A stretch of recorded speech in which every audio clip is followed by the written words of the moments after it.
Hello, my Teaserking family. How is everybody? I just tried doing it and I got the internet error bullshit. Since I just started, I'm coming back. So I apologize if anybody was on. So, Gold's playing its funny game.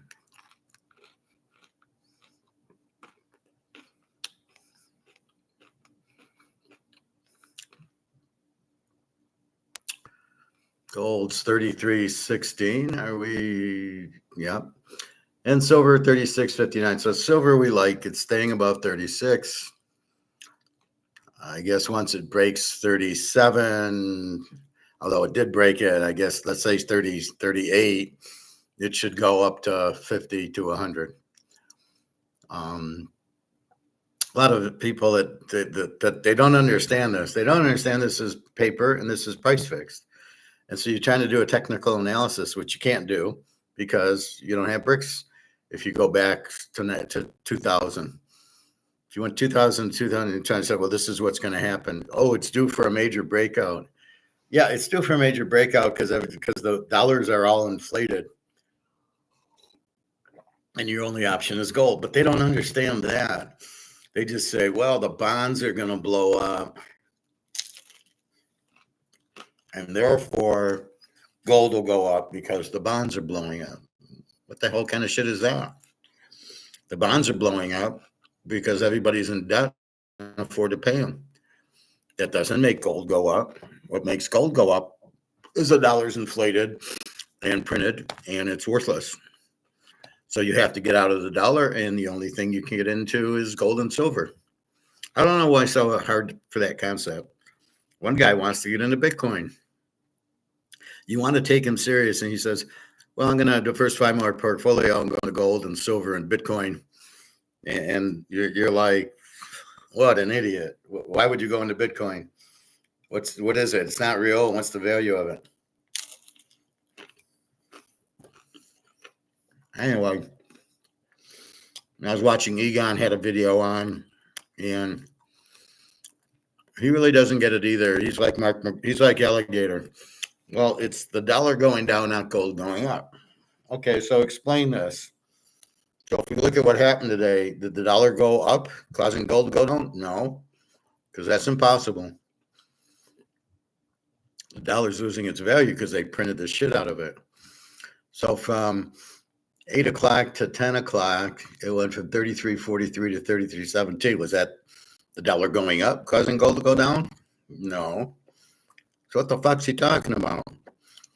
So wait, the dollar went down here at 2 a.m, and then the dollar went up, causing gold to go down. Their story makes no sense. Gold's going up because of the demand, like any other asset, like Canadian Club. If everybody wanted to buy this, the price would go up. I'm sure the dollar's going down, but that doesn't cause it. So, you can only say, just don't listen to these guys.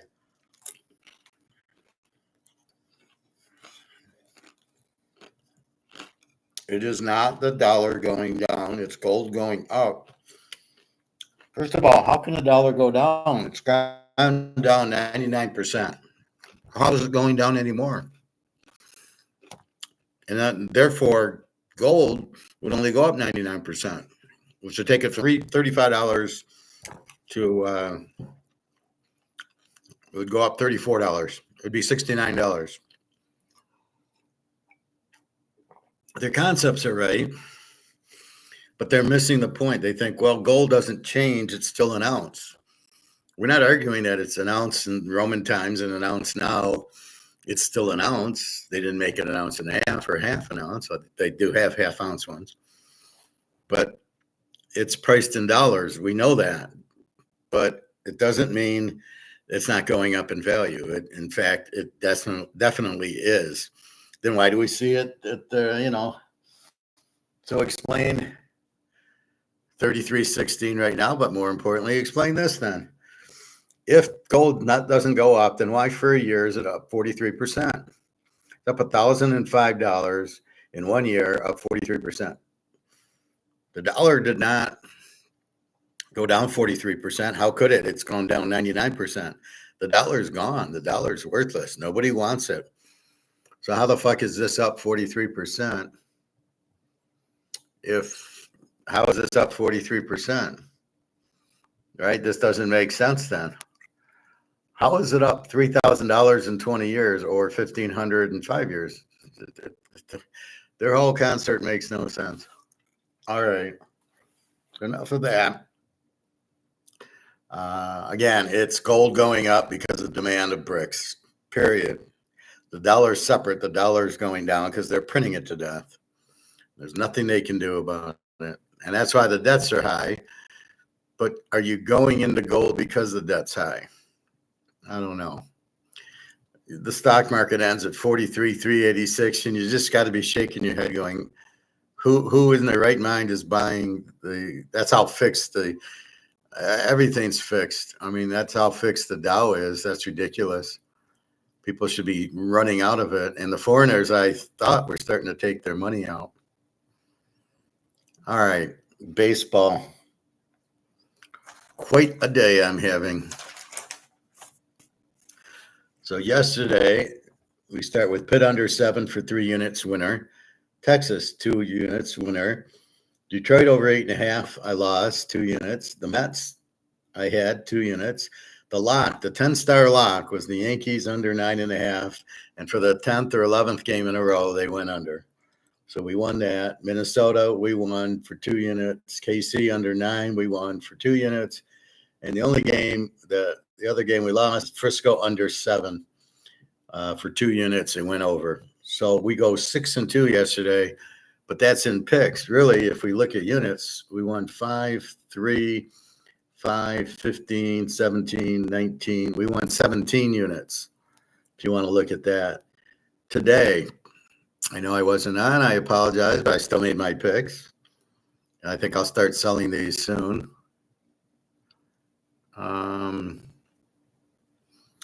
We start off with Minnesota over 8. They win 10-1.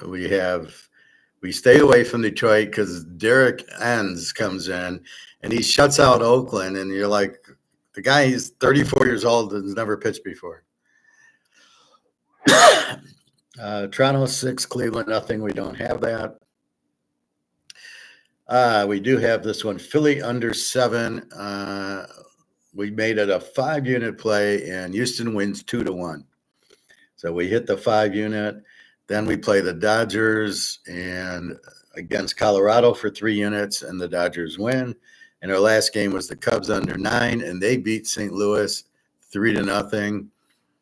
And we hit the Cubs under 9. So we go 4-0, or we go, we had 3 units on the Dodgers, 2, 4, 9, 12 units. So we make 12 units today. So for the week so far, I go 6-2, 3-0, 4-1, 6-2, 4-0. So yeah, Prophet's asking me how I'm doing, or David, and I'm like, here you go, boys.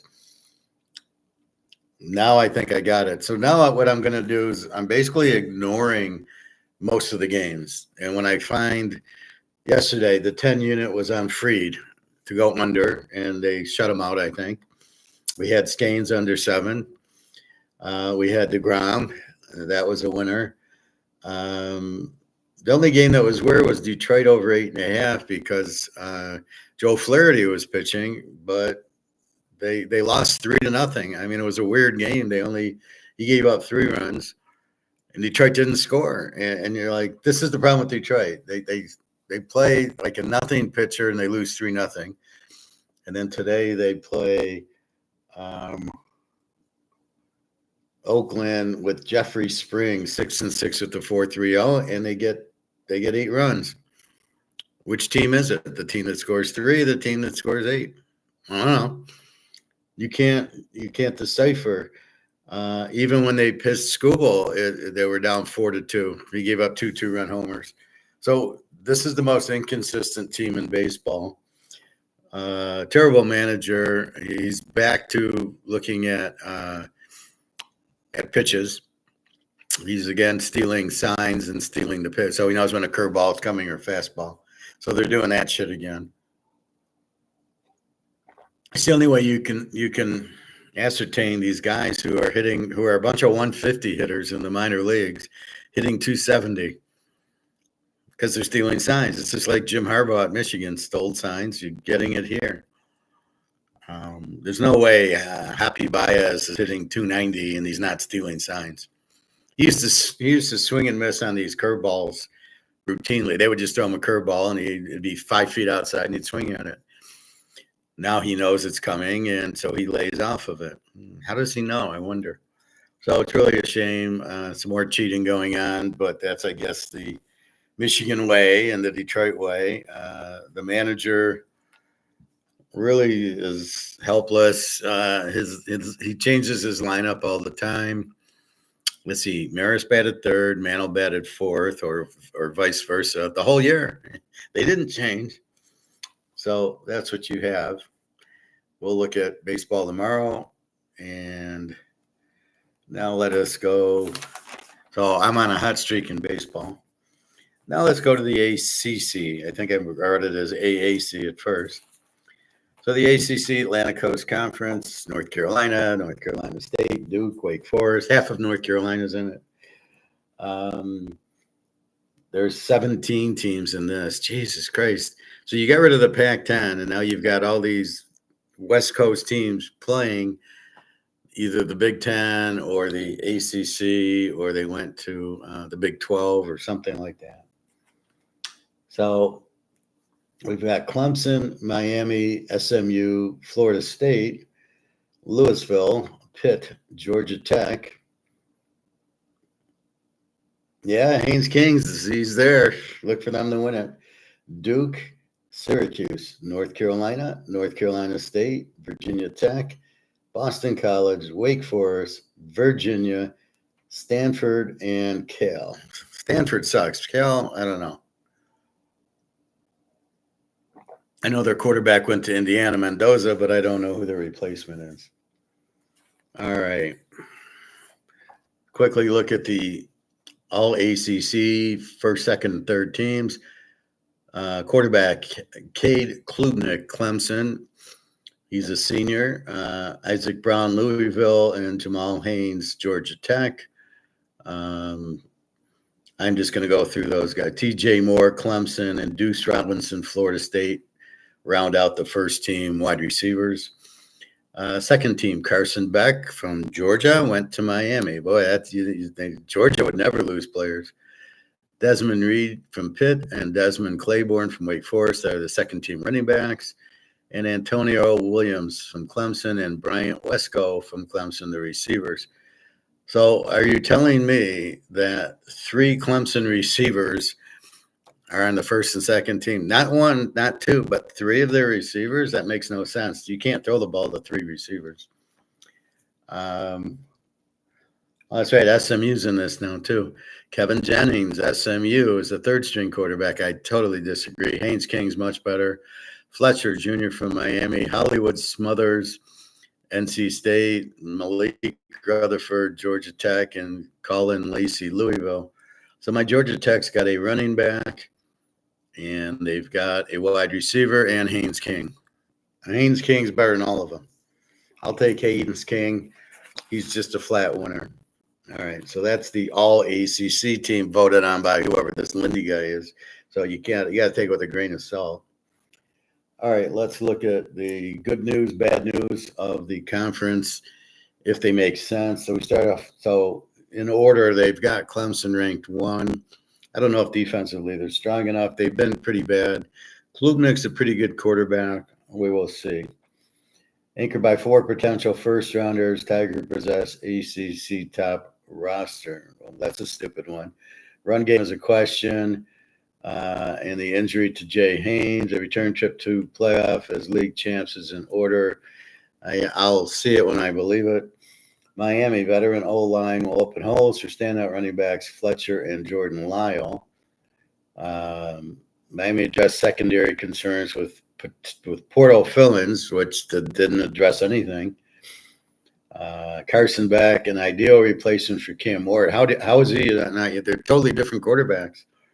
And Miami should score a lot of points. Well, Georgia didn't score that much, and he had Brock Bowers one year, I believe. So we'll see about Carson Beck. Very disappointing he would leave Georgia, but I think he got beat out by the other guy when he got hurt. But that's the problem with him. He got hurt in the big game. You can't get hurt on a stupid pass as the time's running out. You can't throw a long pass and the guy is going to hit your arm. You got to be sensitive. There's somebody around you. Or as I say in the pool, you have to be aware of your surroundings. All right. SMU playmaking quarterback Kevin Jenkins returns and transferred Tyler Van Dyke. Oh, our boy from Miami went to Wisconsin, hurts his knee, and now he's at SMU. Look for SMU to be really strong with Van Dyke.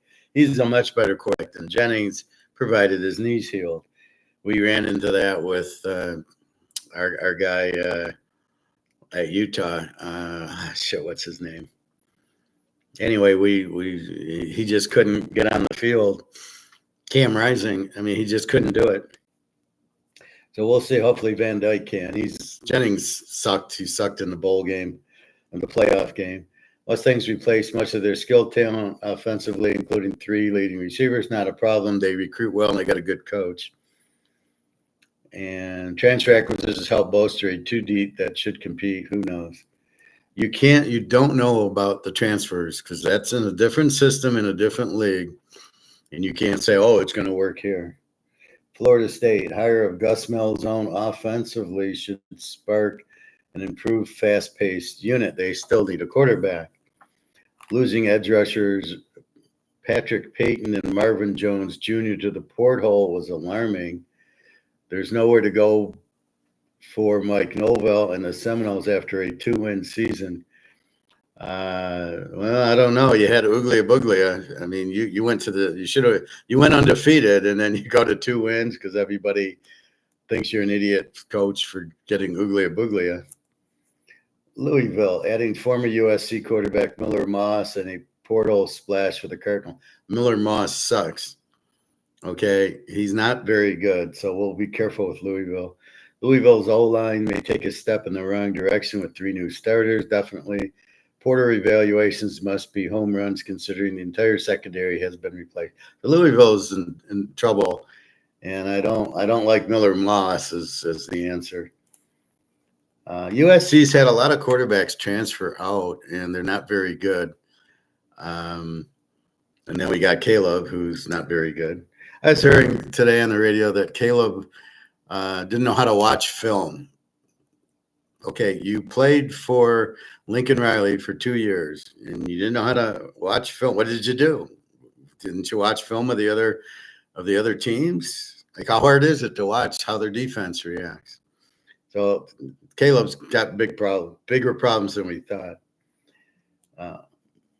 Pitt, only Clemson returns more starters than the Panthers. Schedule is considerably tougher. Yeah. Pat Riley should be one of the league's top units. So there we go. We got Pitt as a defensive team. That's key. My man, Georgia Tech, the best dog there is. The always dependable Haynes King enters year 3 as a starting quarterback. I would be drafting that guy in the first round next year or whenever he enters. O-line was a team strength last fall, but 3 starters must be replaced. Not a problem. Again, they're shuffling in 9, 10 linemen on both sides of the ball. So if you lose 2 or 3 guys, it's not like the other guys have never played before. Tech will be a couple favorable breaks away from finishing a bit higher. Well, Tech's going to battle Clemson because they got Haynes King, and he's better than Klubiak. Duke, Blue Devils invested sizable funds in former Tulane quarterback Darian Mensah. That's a mistake. He was all right. No room to breathe on Duke's 2025 slate, including tough non-conference challenges. Duke's as good as advertised on defense. Manny Diaz's team will be a tough out. Well, let's see if they're a tough defense. They're never a good offense. Even when they had Riley Leonard, they sucked offensively. Syracuse, Ricky Collins has big shoes to fill at quarterback following the exit of Kyle McCord. Who the fuck is Ricky Collins? Leading wide receiver Trevor Pina hopped into the spring portal over a contract dispute. Contract dispute. They're in college. There is no contract.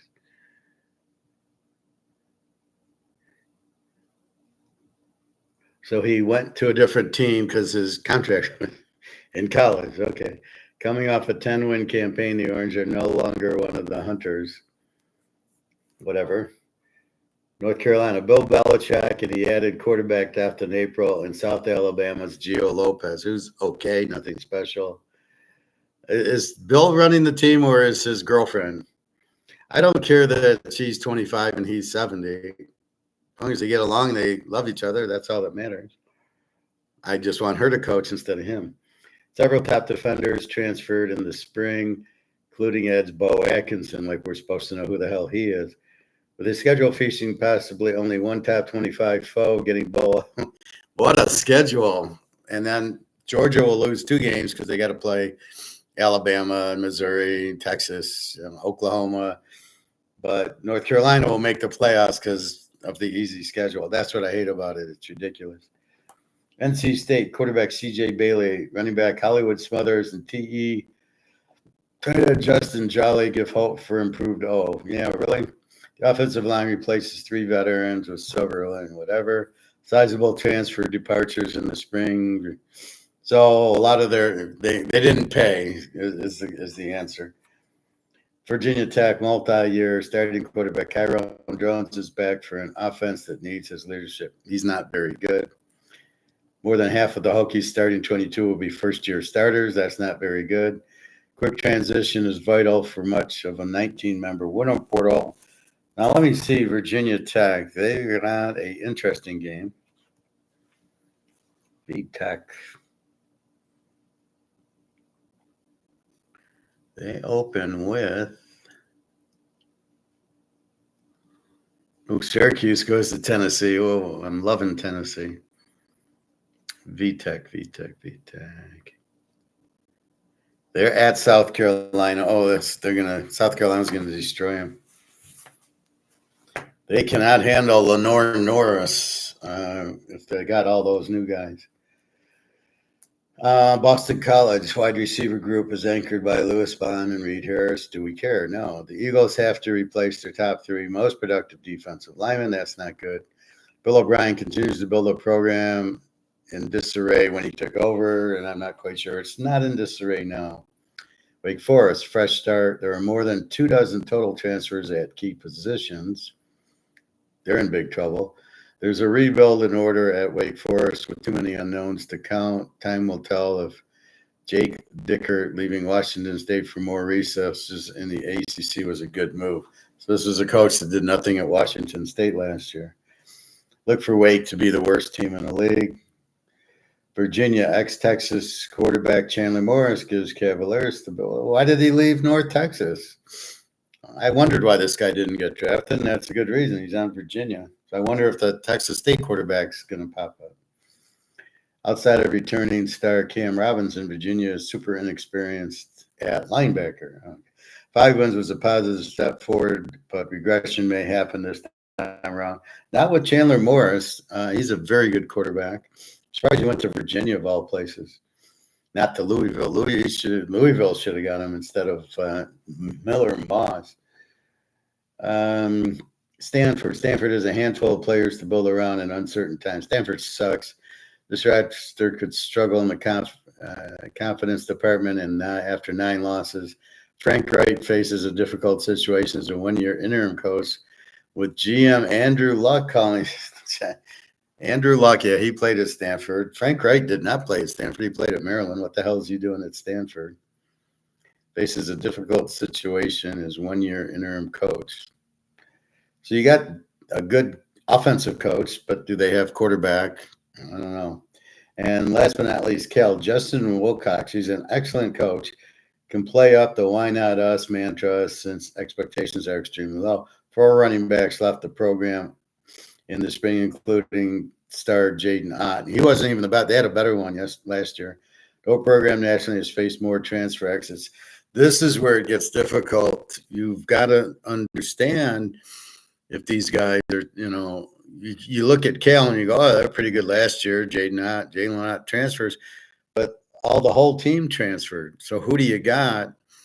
Justin Wilcox is a great coach, but he's got no players. Look for them to run the ball and play defense. That's what I would do if I have no players.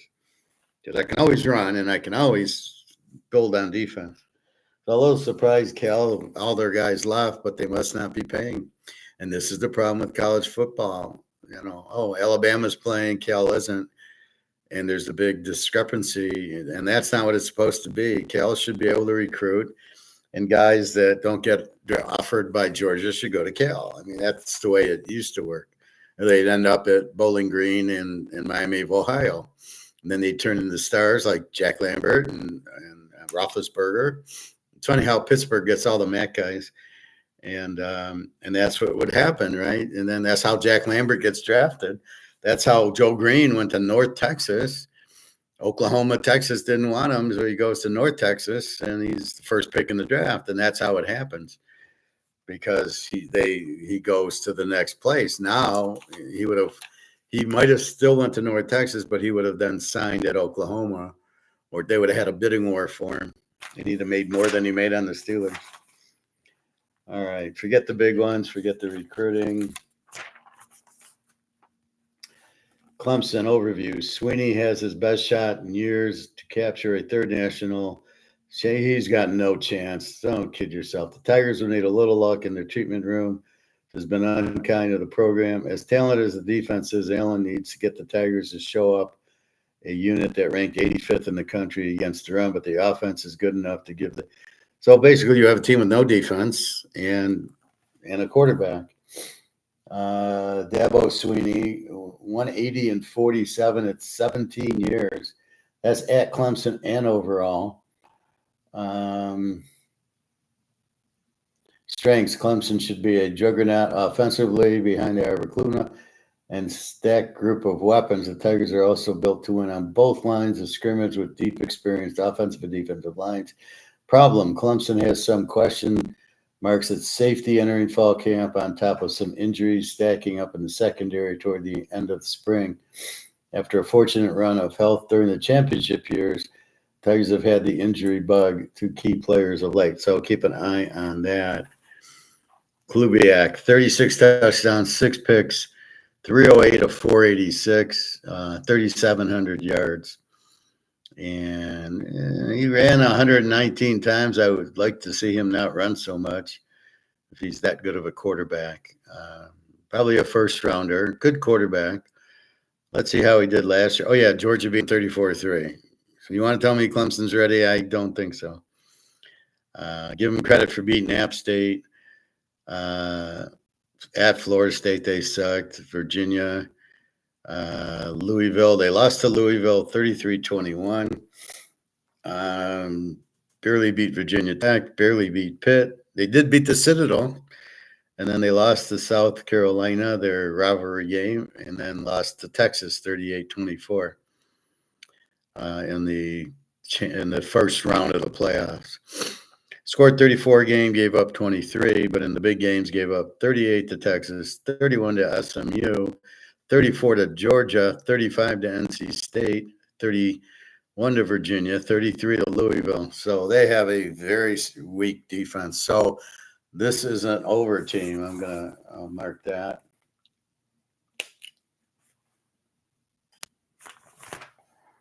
They will not challenge getting into the playoffs because maybe they win the ACC, but they're not. They're not in Georgia and Texas and Alabama's league. So this is it's a decent team. Not great. They do have a lot of returning starters. Miami. The Hurricanes have teased fans the last 3 years with early success, but dismal finishes. Success depends on Beck, and his success depends on a group of largely unproven receivers. A veteran line should help buy time. Beck was not that great at Georgia, unfortunately. I'm not buying it. Cristobal at Miami, 22-18. Overall, 84-76. I do not like this coach. He's a very bad coach. Quarterback, Carson Beck, we know from Georgia. Cam Ward, 39 touches, 7 picks, 4,300 yards. and he didn't rush for a lot, which is surprising. So let's see. They scored 43 a game, but gave up 25. It's always the defense. That's why these teams don't win. It's the defense. You got a 25 defense in this league. You got to be the ACC. Let's see. They did beat. They beat Cal 38, which I called because it was cross country. That was one of my better calls. I remember that. Louisville 52-45. Florida State stopped Duke. A big win. And then they lost to Georgia Tech, Haynes King, and then they lost to Syracuse. See, Haynes King beat them. That's my man. And then Iowa State and the Pop-Tarts. I guess if you win Pop-Tarts for a year. 241. Again, they let up a lot. They kind of a 25 defense and a more of a passing offense. They open with Notre Dame. Good luck there, boys. We got to see who Notre Dame's quarterback is. They've got Florida on September 20th, and then at Florida State, who should suck. Louisville, not that good. At SMU, if Tyler Van Dyke's quarterback and they're in trouble. Syracuse, that'll be revenge. NC State, Virginia Tech, and Pitt. They got a really weak schedule. Notre Dame, Florida, who's not that great. At Florida State, who's we'll see how good Florida State is. Well, I think they're in the ACC here. SMU could give them problems. And they avoid Georgia Tech. That's a good team to miss because Georgia Tech got them last year. Carson back, I don't know. I'm not buying that. We'll see. I mean, I normally like the Georgia players, but he didn't show all that much at Georgia last year. Very disappointing in the loss to Alabama. SMU, Rhett Lashley, excellent offensive coach. 29-12 in 4 years at SMU. 41. Does that make sense? 29-12. Maybe he came in the middle of the first year. All right. Primary strength, prolific offense, the name of the game on the hilltop. SMU has the strength, power, and speed and depth to go toe-to-toe with anyone on their schedule, except they fucked up against Penn State last year. 38-10. I remember we had the game over. We won it, but we had to wait on it. Defense. SMU is relying on transfers to keep its defense afloat. Not good, and it might need a little help, a little bit of time for that to gel. There's also the schedule uptick, which includes a road dust up with Clemson. No, that's not a problem. SMU, we're going over with Miami. We're going over. The Mustangs are loaded and ready to take another step forward behind the promise of the right arm of Jennings. That's not going to help them. They won't sneak up on anyone this season. Any tougher schedule features that, including a pair. Okay, a bunch of nothing. Jennings was 23 touchdowns, 11 picks for 3,200 yards. Why am I impressed with him? I don't get it. He wants to run. He ran 100 times for 354 yards and 5 touchdowns. So what? So he's more of like one of these athlete running quarterbacks that we all hate. 11 interceptions. On this guy's offense, that's crazy. Kevin Jennings, okay, 1, 2, 3, 4. So there's 5 back on offense, 2 back on defense.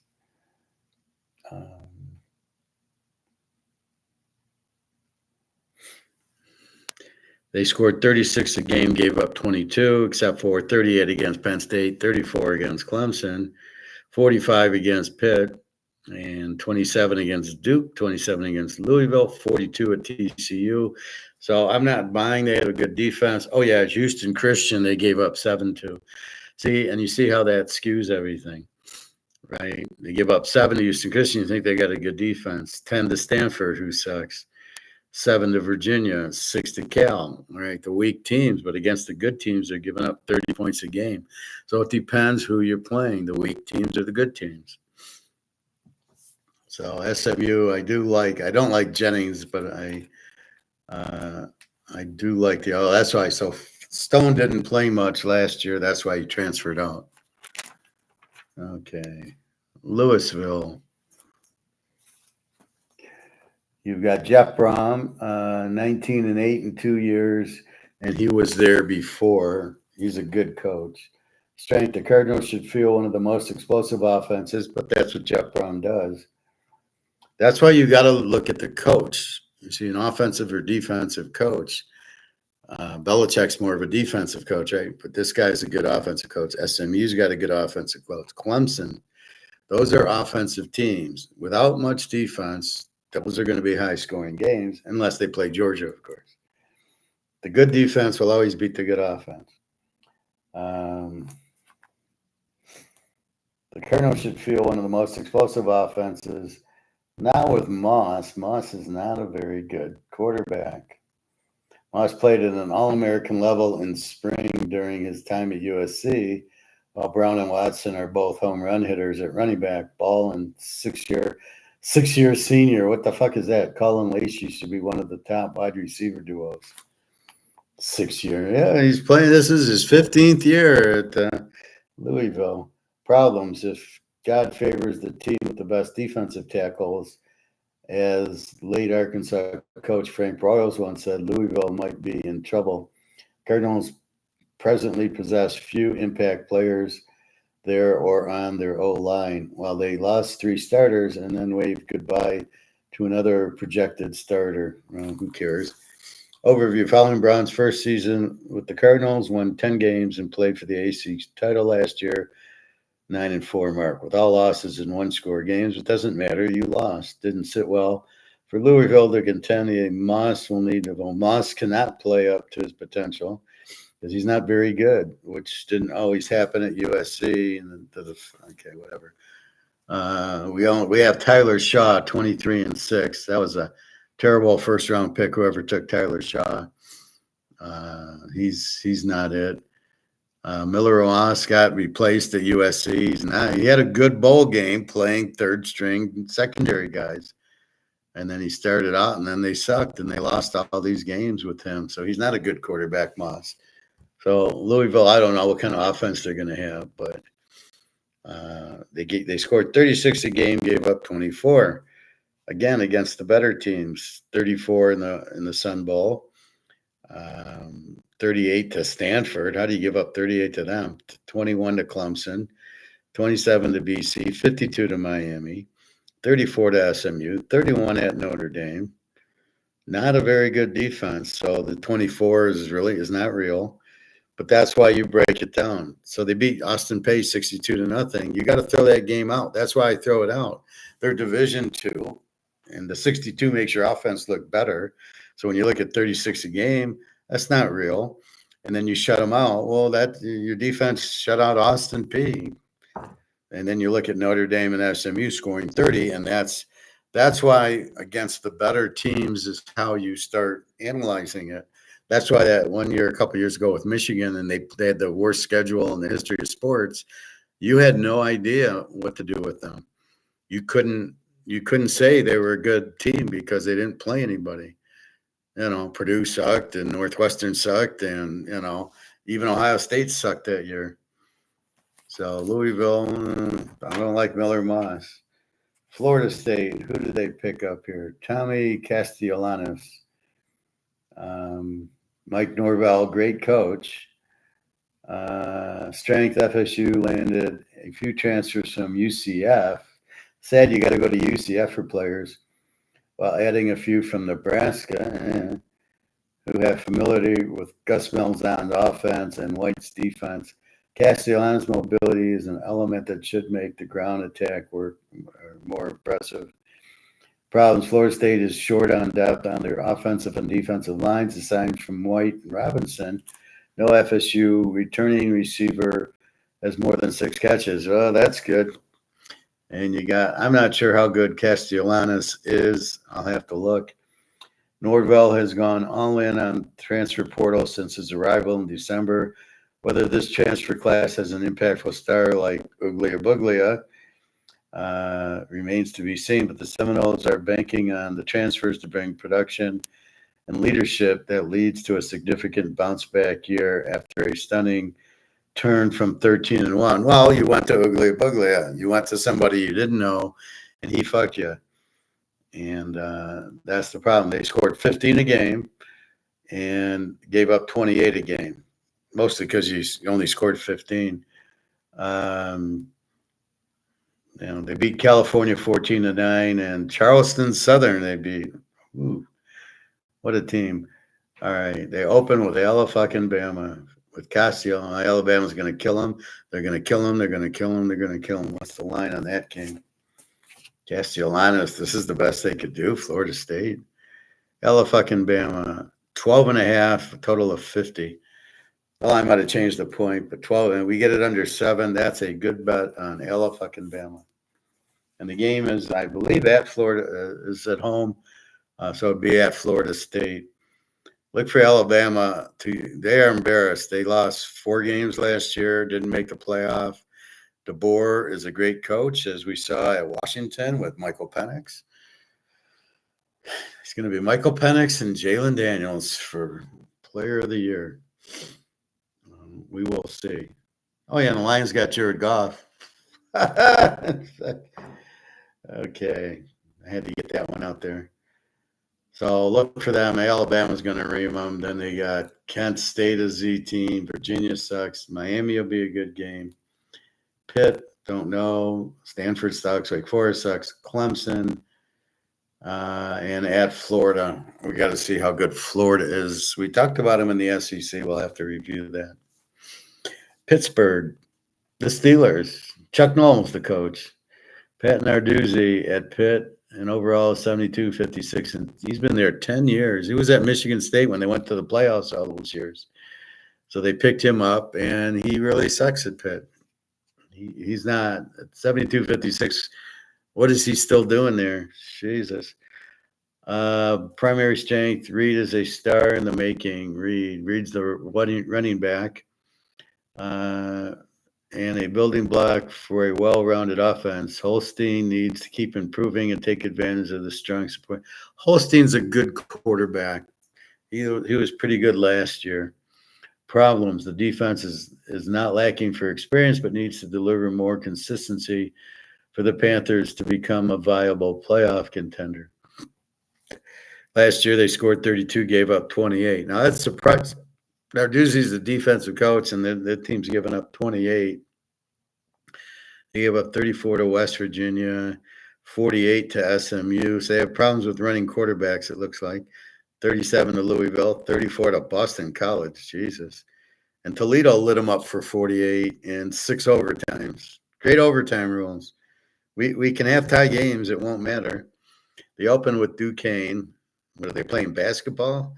Central Michigan at West Virginia. That's a big game. Pitt, West Virginia. Rivalry game. Louisville, BC, at Florida State, at Syracuse, who sucks. Stanford sucks. Notre Dame, at Georgia Tech, Miami. So the last 3 games are really going to be tough. I don't see them winning any of those 3. All right. Georgia Tech. Okay, you're a little disappointing me with this Georgia Tech ranking. Brent Key, great coach. 18 and 16 in 3 years, but he came in, they hadn't won a game. So that was pretty good. Players to watch. Georgia Tech is one of its most dynamic dual threat quarterbacks in the country, and he is now armed with a standout receiving corps, plus Tech's main running back is back. Jackets dramatically improved the linebacker position. Look for Georgia Tech to win this thing, or win the ACC. Problems. The defensive line is totally rebuilt other than Jordan Vanderberg. How quickly that group develops could play a major role in the success or failure of the team. Tech also has to replace 3 starters on the O-line. When you have a quarterback like Haynes King, Aaron Rodgers, Tom Brady, you play to the quarterback. If you have a good quarterback and you can win, you play better. They all have talent. The linemen all have talent. The defense all has talent. So it's not like the guys come in and they don't have any talent, right? So that's what you got to look at. They're very, they're all fairly good when they come here. They're in college. So Haynes King, 6'3", 215 senior, very good player. 1, 2, 3, 4, 5, 1, 2, 5 and 4 back. 28 a game, gave up 25. So they're kind of an even team. They'll be more explosive this year, and love Haynes King. He's a winner. They open at Colorado. Are we a dog against Colorado? I don't think so. I think we're the favorite. Yeah, we're a 3-point favorite. Yeah, Georgia Tech's a 3-point favorite over Coach Prime, and a total of 57. When we get to Colorado, we'll see if they're an over team, but they're going to score a lot on Colorado. I wish they were the dog. That would be our first lock, but right now they're laying 3 at Colorado. I think they're going to kill them. Who's the quarterback? And then, I question how good a Coach Prime is. And then it depends on how strong the defense is from Georgia Tech. Oakland at Colorado, they got Clemson, at Duke, at BC, Pittsburgh, and then the last game's Georgia. But last year against Georgia in 8 overtimes, they lost 44-42. I think most of them are go for twos after the second one. Really, really great overtime system they have there. So you end up with the 44-42. I think I had the game over, if I remember. Scored 28, give up 25. Very balanced team. Very live dog. There's nobody on this that can't be. Colorado, Clemson should be a very close game. And then what? Wake Forest, VTech, Duke, Syracuse, NC. I don't see anything except for the last game against Georgia. And that's where you're going to see them. But otherwise, they're a very live bet, Georgia Tech. Duke, Darian Minaj, who came from Tulane. We'll see. Manny Diaz, who I don't like as coach, 9-4. Overall record 30-19.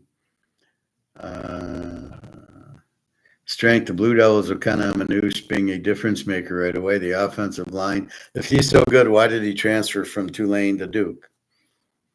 I don't get that. The Blue Devils are particularly powerful up front on defense and on the back end. There are proven players and dynamic players. Duke always seems to have a pretty good defense.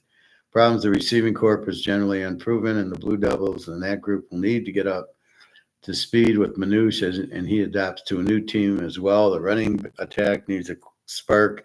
So he's going to run around. I'll check on his stats later. Expectations are heightened going into 25. Diaz kept his coaching staff intact, and it's a matter of building on the successes and rolling in with one of the most highly touted and paid quarterbacks in college football. Why would they pay so much for this guy? Jesus. I'm tired of hearing how much they had to pay him. You're getting a fucking education. You shouldn't have to pay these guys. Well, I don't get, we got to pay him. Well, with what? Who's paying him? Well, the boosters? When does it come back to us that we got to pay? So everybody, at Northern Duke's going to have to pay this guy. So he's a good quarterback. He's a sophomore. I didn't think it was that good. A lot of returning on defense. He scored 26 a game, gave up 24, and that was with Malik Murphy, who was from Texas, who was pretty good. I didn't mind him. He's somewhere on Big 12 or something. They open with Elon, I guess Elon Musk. Then they got Illinois, who's a good team. Tulane. The quarterback should know the defense there, right? NC State, Syracuse, Cal, Georgia Tech, that's a loss. At Clemson and Virginia, North Carolina, Wake Forest. So very weak ACC. You've got Clemson, you got Georgia Tech. Duke might be okay. Miami, I mean, there's maybe 4 or 5 teams. SMU, I don't know. Then you got a lot of shit teams here. Syracuse is shit. They got a guy named Duke Chestnut. Fran Brown at Syracuse, 10-3. Let's see. Quarterback Steve Angeli. Let's see. Syracuse gets back some injured defensive linemen. Well, how good are they going to be? They're injured. They're chump. The guys replaced Kyle McCord don't have the experience and being a full-time starter. Who will be primary? Okay. Syracuse is heading into year 2 of the Fran Brown era with a bit of a buzz. After a 10-win season and the arrival of several high-profile transfers and recruits, Orange fans are bullish. But this season will be of transition. The team lost so many key contributors, including the shit quarterback from Ohio State. Syracuse also boasts one of the nation's most difficult schedules.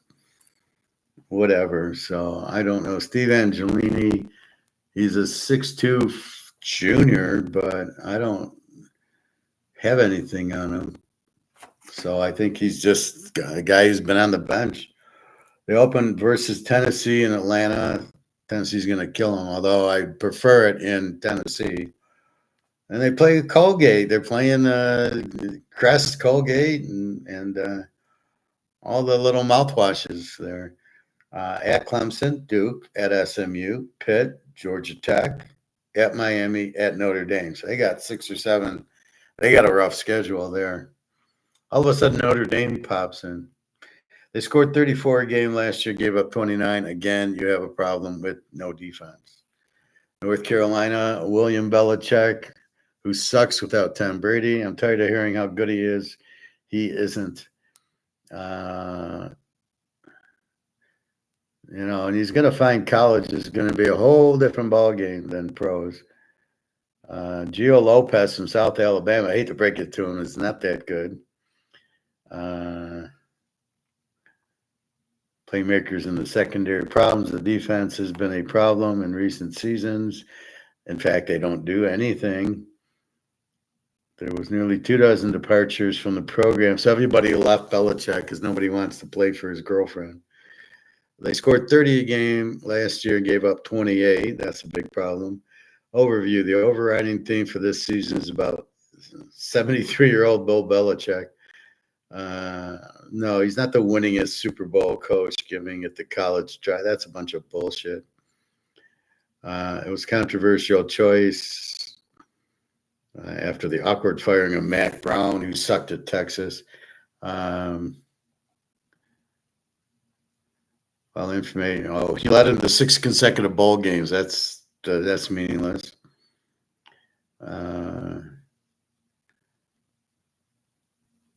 Belichick was often in the headlines as his girlfriend received more media attention than the players.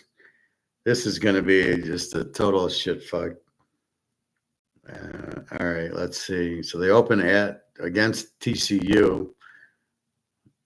Gio Lopez is not that good, so TCU is going to hammer them. Charlotte, Richmond, at UCF. We don't know. Clemson's, that's a loss. Cal, Virginia, Syracuse, Stanford, Wake, Duke, and NC State. So they got a really easy schedule. They got TCU, Clemson, and basically Duke. They got 3 games, so they should only lose 3. 30-point offense, 28 on defense. NC State. They go to CJ Bailey. Dave Doran is the coach, 87, 65 in 12 years. He's okay. They have playmakers on offense. They're usually a very good defensive team. Problems. There's little proven depth at receiver. The secondary doesn't improve as well tested as in some past seasons. Both sides of the ball. There's unknown element, whatever. After their first losing record in 5 years, the Wolfpack looked for a bounce-back season. In 12 years under Doran, they followed their 2 other losing seasons with 8-win campaigns. Whoop-de-doo. The Wolfpack will have a chance to avenge the 26-21 military loss to East Carolina Oh, big revenge game there. Since they opened the season, the early schedule appears much more manageable, and NC State won't leave its home state until the second half of the schedule. Who cares? They scored 28 and gave up 30, which is unusual for NC State. They normally have a good defense. They open, as they said, with East Carr, Virginia, Wake at Duke, Virginia Tech, Campbell. Then they go to Notre Dame, Pitt, Georgia Tech, Miami. We don't know about Florida State or North Carolina right now. North Carolina is a rough rivalry game. And they do have Duke. So C.J. Bailey. Well, he was there last year. Oh, Grayson McCall, career ending following a serious. So they went to Grayson McCall, my guy from Coastal Carolina, and he got concussions and had to retire. So Bailey's the backup, basically. So that's our other guy, Grayson McCall, him and Cam Rising, and they get hurt. It's terrible. That's why you got to be careful running. You can't just have running quarterbacks. Virginia Tech, Brent Pry, 18 and 21 in 3 years. So their coach sucks. Kyron Drones is a senior, their quarterback. 6'2", 235. Looks like a big guy. Returns at star quarter. I didn't know he was a star quarterback. Good receivers. Defensively, the Hokers have depth and talent. Well, we'll see. Problems while Tech's attack plenty of bodies for the offensive line. Means to be seen if the group will be a cohesive and productive unit. Well, that's my point. That's my point with the Lions. You lost your center. You can't just put one in and no problems. And the secondary. A year ago, expectations were sky high at Blackbird. The Hokies returned a talented and veteran team and had a favorable schedule. This season, there's a lot more questions surrounding VTech as Pride tries to deliver. Well, so they'll probably be explosive. Scored 28, gave up 22. So they usually have a fairly good defense. Drones, senior quarterback. That's about it. They open at South Carolina. This could be a good game. Drones against Norris. A couple of good athletic quarterbacks. They got Vandy. That's a loss. Dago is going to get them. NC State, Georgia Tech, Cal, Louisville, Florida State, Miami, Virginia. So a pretty weak schedule except for South Carolina and Georgia Tech and Miami. The rest you don't know. Florida State is a big question mark. BC, you got Grayson James, 6'3", senior.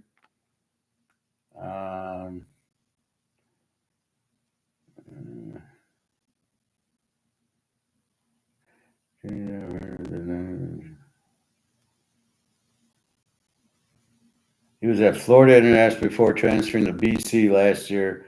So this guy basically sucks. He played in 5 games last year, so yeah, BC's in big trouble. Overview: O'Brien has a major decision to make at quarterback, but both options look strong in the spring. Yeah, bullshit. The offense is talented enough to score points. There's some big questions with the defense. They need another good start like last year's. If they have an easy schedule. They scored 28 a game, gave up 24. They open against Fordham, then Michigan State, at Pitt, Clemson, at Louisville, Notre Dame, SMU, Georgia Tech. Yeah, they're going to be struggling. We'll see what this James is like, but he's not very good or doesn't appear to be very good. We'll keep an eye on him against Fordham. The Fordham, Gotham City, right? Wake Forest, Bobby Ashford. I've heard of him. Jack Dickert is the coach, first year. Oh, he was 23 and 20 his previous 4 years. Oh boy.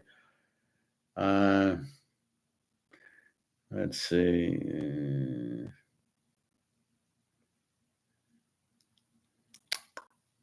Claiborne. Well-traveled Bobby Ashford is the forerunner quarterback. He spent 2 years at Oregon and was a sometime starter at Auburn. This guy stinks in South Carolina. So he did nothing at Auburn, and he got beaten up by the freshman Norris. So, yeah, Ashford's terrible. Dickert is presented with a major challenge after arriving from Washington State, where the program had slid from Power 5 status with the collapse of the Big 12, the Pac-12, the Big 10, the AC, whatever the hell they're calling the Pac-12. Dave Clawson stepped away after leading the program for 11 seasons with 7 bowl games. But in ACC play, Wake Forest had just 2 winning records. The schedule, no, we don't care. Okay, they open with Kennesaw State. First, their offense, 25 points. Their defense, 32. Wake Forest sucks. Their quarterback sucks. They're going to be a bet against team. They're a W, it looks like. Kennesaw State and Western Carolina. And then they go, oh, well, we made a bowl game. Yeah, with those teams. You got Georgia Tech, that's a loss. Virginia Tech, probably a loss. At Oregon State, I don't know. SMU, we don't know anything about Florida State. And then at Duke at the end. Wake Forest, big trouble. Almost done. 17. This is like the Big 10 was 18. The SEC was 14. This is 17.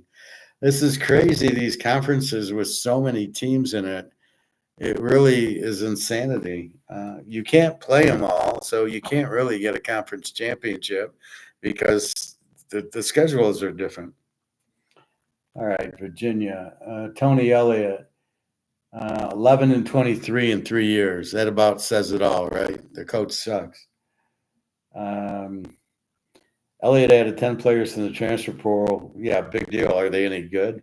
With a manageable non-conference schedule and an ACC slot that spares Virginia from Clemson, Miami, SMU, there's reason to believe year 4, the Elliott era could result in a bowl game. Ooh, they're going to win 6 games?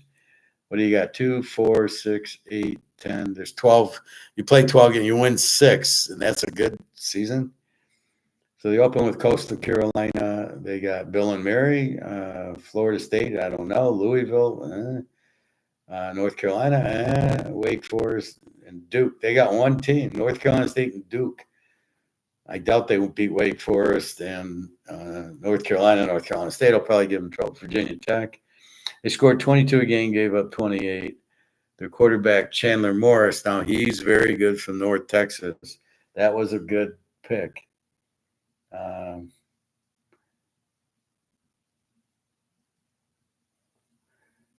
So this should be, they should score a lot. So be careful betting against them. They'll get some backdoor covers. But I like is they should score a lot. This guy is great, Chandler Morris. So keep an eye on him. I think they can beat Coastal Carolina. So 22 a game goes to 32 because North Texas scored like 40 points a game.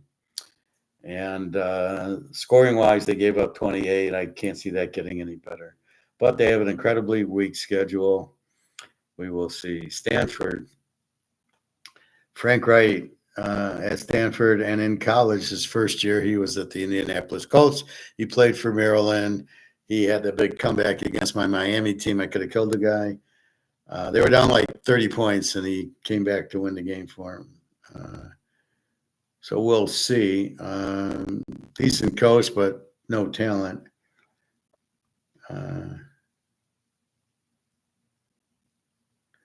Quarterback Elijah Brown's terrible. Came in 2024, was a 4-star recruit. Bullshit. And now he will get his chance. Well, if he was so good, why didn't he play last year? I can read the names, but it won't mean. Stanford faces numerous unknowns, but the veteran front 7 should lead improvements to a woeful defense, so they'll probably still suck because Frank Wright's the quarterback. He's an offensive coach. 22 a game, gave up 33, and I doubt the defense will get any better. The offense should. They could be an over team, although this Elijah Brown stinks.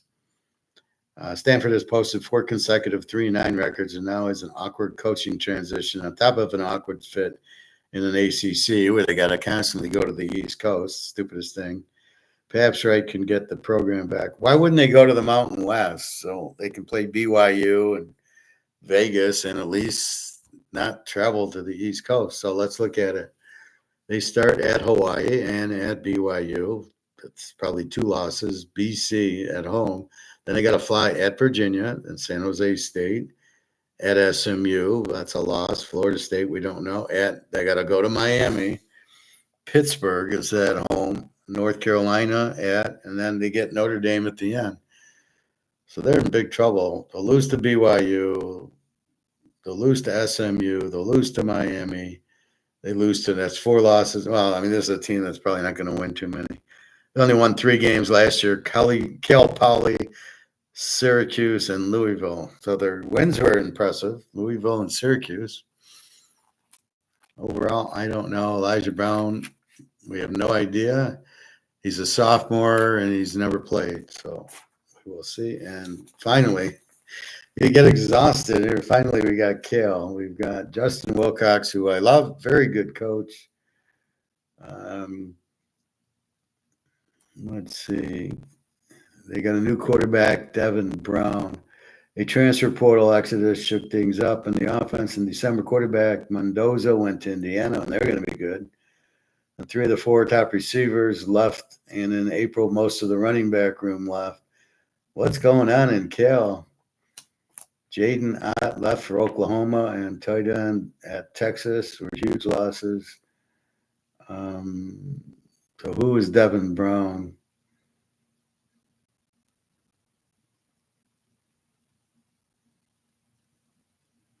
Doesn't say anything. That's pretty bad when they don't even talk about the quarterback. There's not one mention of the quarterback here. Oh, wait. I'll tailback Kendrick Grove transferred from NC State, and quarterback Devin Brown arrived from Ohio State. And I've never heard of him. Where he spent the past 3 years, didn't play. Will Howard came in, and the other guy was there. How good's Devin Brown? I mean, if he couldn't play it, let's get Will Howard. So the fact he went there but couldn't play, I don't know. They open at Oregon State, Texas Southern, Minnesota, San Diego State, Duke, North Carolina. You don't even know their ACC, Virginia, Louisville, at Stanford, and SMU. What a bunch of shit this these teams all over the place. It's sort of like the NFL, where you're traveling all over. At least they don't have Thursday night games. SMU, Virginia. So they got Minnesota, Duke, yes. V-Tech, I don't know. At Louisville, and then SMU. So who knows? Cal scored 25 a game, gave up 22. Weren't that bad defense. They have an excellent coach, Justin Wilcox.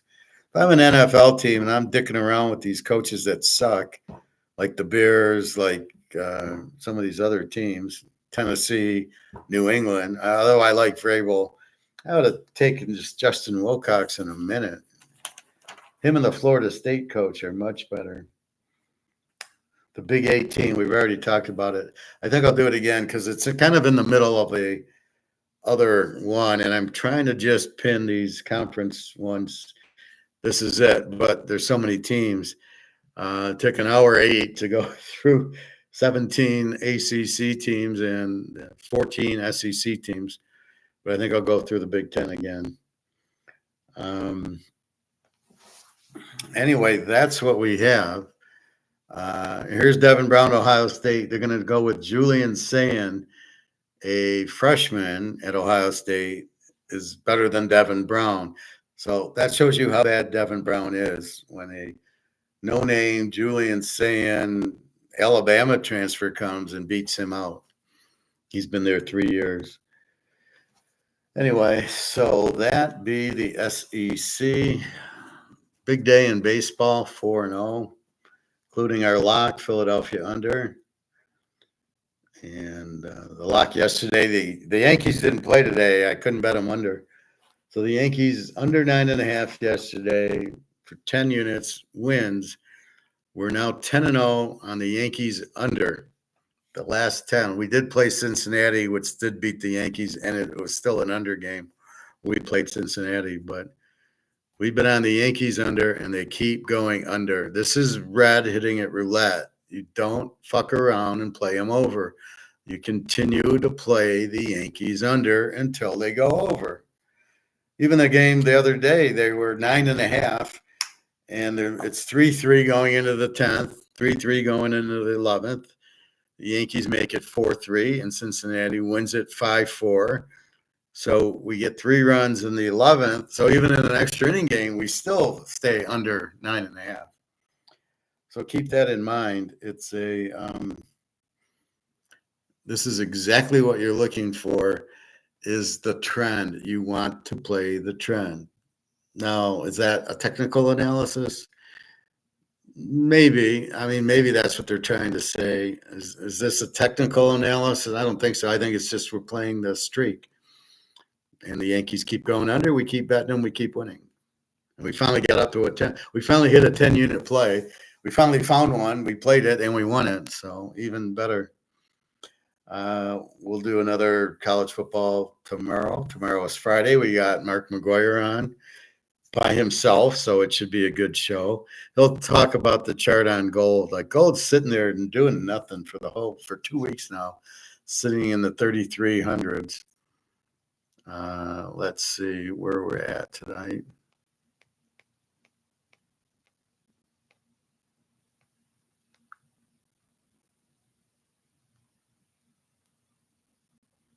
$33.11 at 11:02, and it is 11:02. Silver 36.63. That's going up, so we're doing okay with silver. I love how people look at the graph and going, "Oh, silver's about to break out." Based on what? It's price fixed.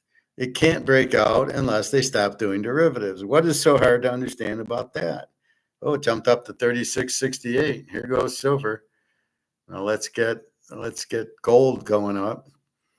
And gold hasn't really jumped. I mean, yeah, it was 2,200. Now it's 33.11, but it should be 4,500 by now. It really shouldn't go down because nobody's selling it.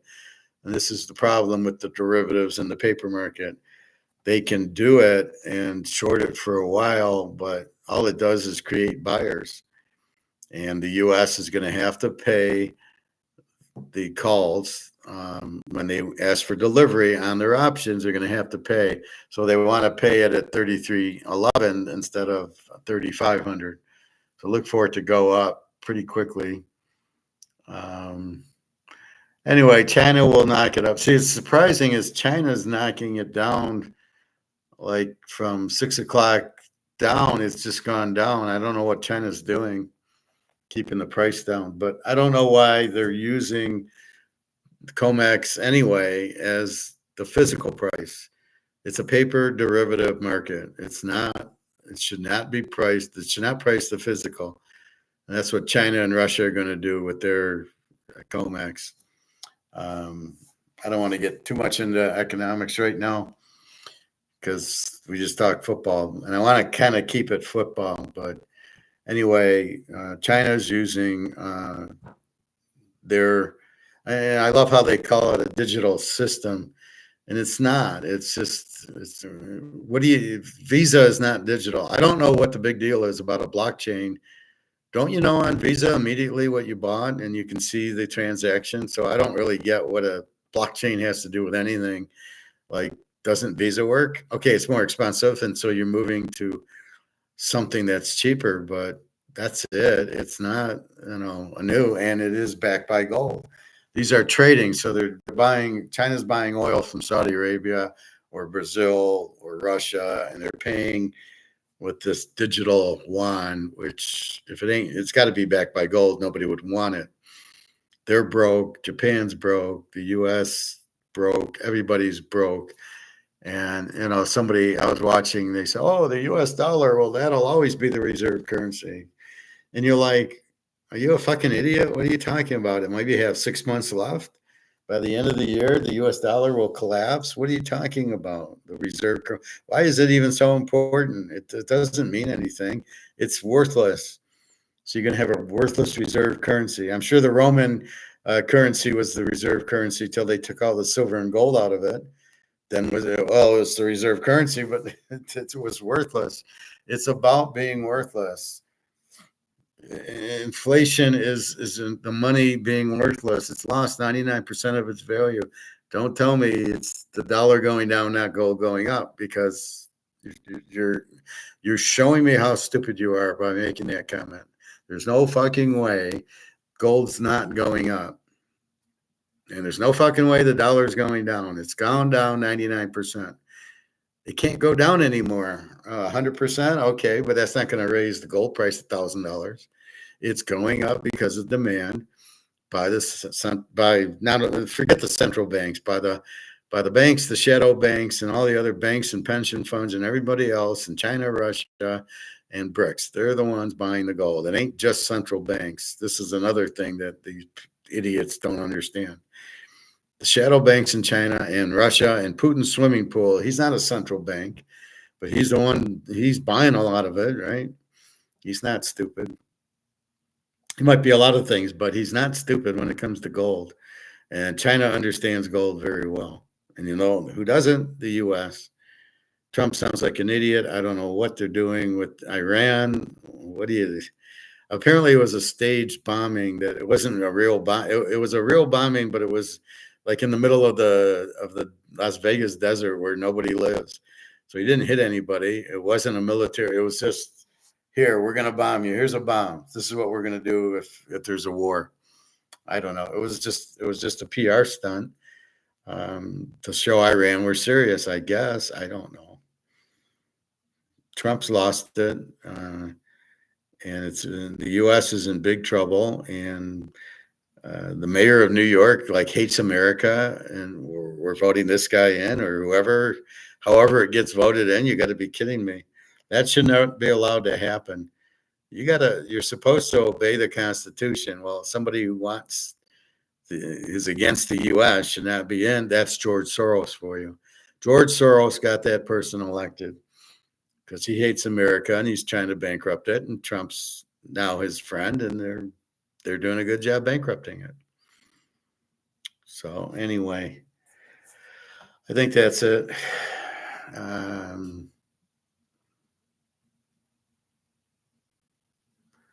Let's see.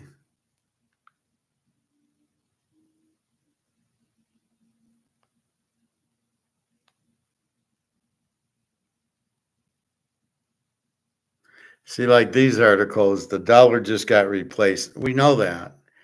BRICS has got a gold-backed currency, but they never want to call it a gold-backed currency. When you listen to these shows, they'll just say, oh, it's a digital currency. Well, a digital currency that's not backed by anything is the same as this, right? This might be paper, it might be digital, but it's not backed by anything. It's worthless. And you got to understand the whole BRICS currencies are backed by gold. They're not just there.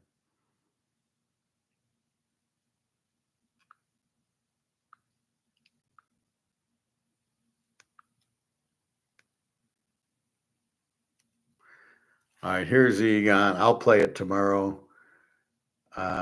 He goes back to 100 years on gold, but he just doesn't get it. Sometimes he mostly gets it, but he's one of the few that gets it. But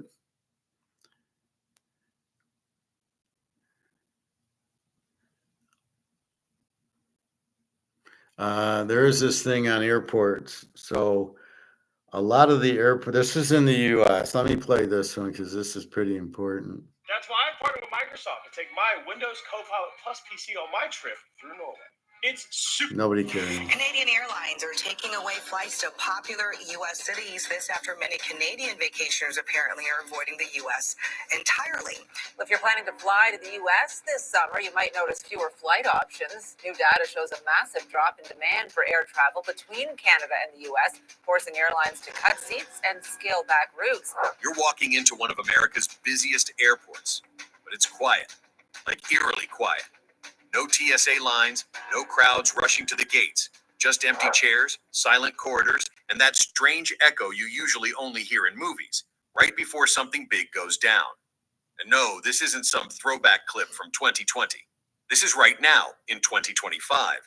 So, What's going on? Tourism is crashing, actually crashing.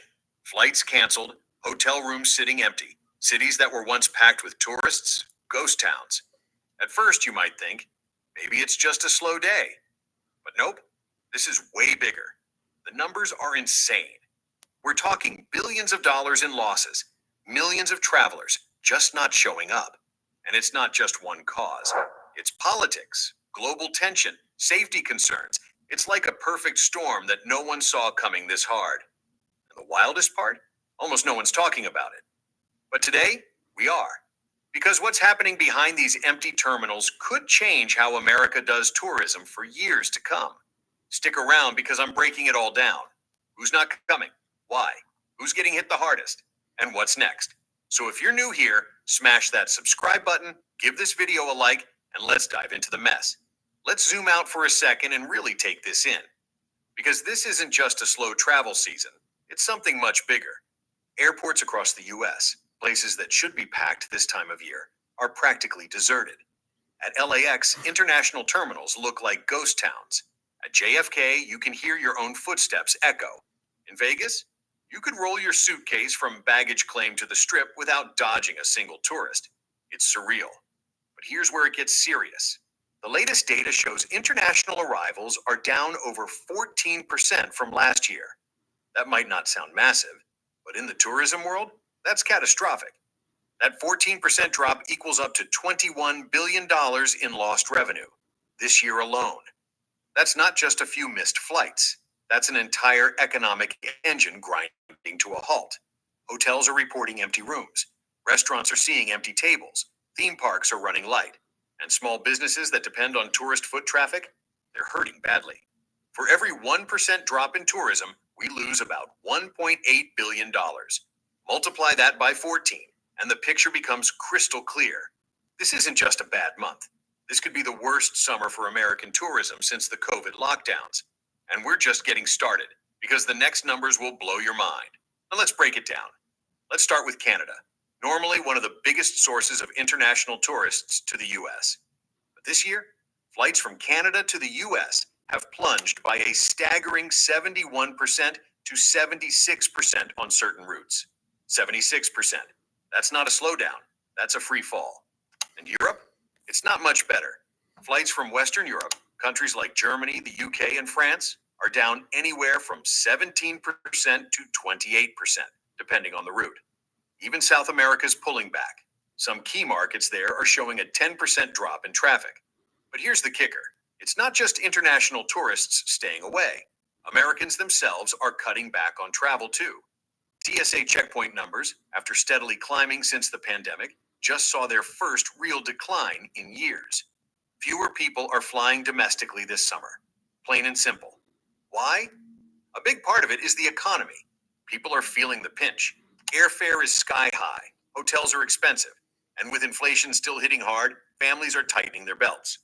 One Reddit user said, Well, it's always about the cost. You make the ribs $45, nobody buys them. So are they raising their ticket prices? I don't know. I have to look. I think it's just inflation, and I think people need more money for food and everything, so they're not traveling. Traveling is the one thing you probably don't do. So I don't know if it's as much of this as it is the inflation. But if you have less dollars and then you want to travel, well, not only the flight, you got to get the hotel. And if you're going to Disney World or New York with the new mayor, or if I'm going to Europe, you got the hotel, you got the food and everything else. It's an expensive vacation. And you don't go in August. That's when everybody travels in Europe. So we'll see what happens. But it's mostly because the dollar's lost its value. It takes more dollars to do it. And I'm kind of in a holding pattern waiting for gold and silver to go up. Once silver hits 100, goes to 500, then I'll travel all day. Then it won't matter. I'll just use the silver to travel. And all I do is I'll go to my coin store, my jewelry store where I buy it and just sell it there, and we're fine. That's the plan. So you don't go to a bank and then depending on how it is, I think it's how many coins you sell. So if I sell 10 ounces of silver, I'll be fine. But if I sell like 30 ounces, then I get taxed or something. So we'll have to see how that works. But that's the whole point of it. It's really 99% of the people are, basically are clueless, and they're holding dollars, and they're holding their stocks, they're holding their Bitcoin, and very few people understand it. And people like us understand gold, which will keep going up, not because the dollar goes down, because the demand for gold goes up, and that will be the key to it. So I'll play Egon tomorrow. I don't want to get too much. It's kind of late for me, and it's a lot of teams in these conferences. I probably need to do the SEC over because I lost the internet in the middle and I had to do 2 of them, but we'll see. Anyway, that's what we got. So now, if you have questions on the ACC or we did the AAC yesterday. Now the ACC, we've done the Big Ten, we've done the SEC. So I'm going to do like one at a time. I think it's just too much. The big 18, the Big Ten with 18 teams. Mountain West will be normal. Sun Belt will be normal. And the Big 12, I don't know how many teams are in there now. But anyway, I think that's what you're looking at. So really, we're just trying to get, is there a new coach, and who's their quarterback, and is he any good? And we will see. Anyway, so Larry, the dollar is really getting hurt, and it's just not worth anything, and nobody wants it. Everybody's dumping the treasuries to buy gold. And it's because of the inflation. These guys can't answer. One guy was saying, well, it's because of the bond market collapsing. It has nothing to do with the bond market. The dollar's worthless. I don't want to hold dollars. Yes, I'm in bonds because I'm buying dollars that way. And I don't want dollars because they're not worth anything. So I'm trading it in for gold. It's not a hard concept to figure out. Well, the bond market's collapsing. No, it's the debt, not the bond market. It's the debt. And the fact I better get out of my bonds because they'll never get paid. So you can call it whatever you want to. Bottom line is I need gold because my dollars are worthless. All right, I'm going to call it a night. I'll be on with Mark McGuire in the morning, about 11, I guess, because Mark comes on about 9, and I got to watch him and see what he's talking about. He should be able to explain why COMEX is sitting at like 33 for 2 weeks now, although silver is jumping. So we will see when silver jumps. We did get 37, so I was surprised because they keep saying 37 is the number. And we hit 37, and then it went to 36, but it hasn't really gone from 36. It's gathering momentum at 36. It's not going down. And gold is sitting at 3,300, 3,400. It's not really going down much. It'll go 33.50 to 34.10, 33.10, but it's not really getting hurt too badly. And I don't know, we're just waiting for the U.S. to stop with the little stupid derivative shorting it. That totally meaningless. All right, I think that's about it then. Have a wonderful night. www.teaserking.com. Let me know your thoughts on the thumbprint, the thumbnails on the pictures. A lot of it is like, if you see the water, that's usually Italy. Very pretty. That's the Mediterranean. Some are from Caesars, where the angels and the fountains and the Bellagio a little bit. The candy is from Odessa. There was a nice candy store that had all this candy. It was very pretty. So that's what the candy is. I put one up on the mattresses on the beach. That's in Odessa. There was some champagne with lemons and oysters that me and Jenna had. That was in Odessa. So it's very nice. Some of my trips that were decent. Steakhouse is Amsterdam, and the menu is Amsterdam. And that was it. So a lot of Vegas and a lot of that. So we will see what else we can find. And otherwise, have a wonderful night. See you in the morning. And we'll talk Mark McGuire and a little more economics. And then I'll come on and do the whatever's after the Big Ten. The Big 12 we'll do. Let's see how many teams are in the Big 12. Oh, there's 16 teams in the Big 12. Jesus Christ. I should probably do 8 and 8, to do it. Anyway, have a good night, everybody. Be good. Enjoy your Friday. Enjoy your weekend. And that's about it. July 4th coming. July 1st is next week. And we got Basel III. We should get some very good news on silver and gold, especially silver, as they now need to cover. People ask for delivery in gold and silver. They're going to have to deliver it. And there's no way out of it. So we should start seeing it the next 3 or 4 weeks, a much higher silver and gold price. So hooray for that. BRICS July 17th in Brazil. They've already come out. It's already out. The gold-backed currency for China and Russia is already out there. So it's not like they got to announce it. I got videos where they show it. Anyway, that's about it. So have a good night, and I will talk to you tomorrow.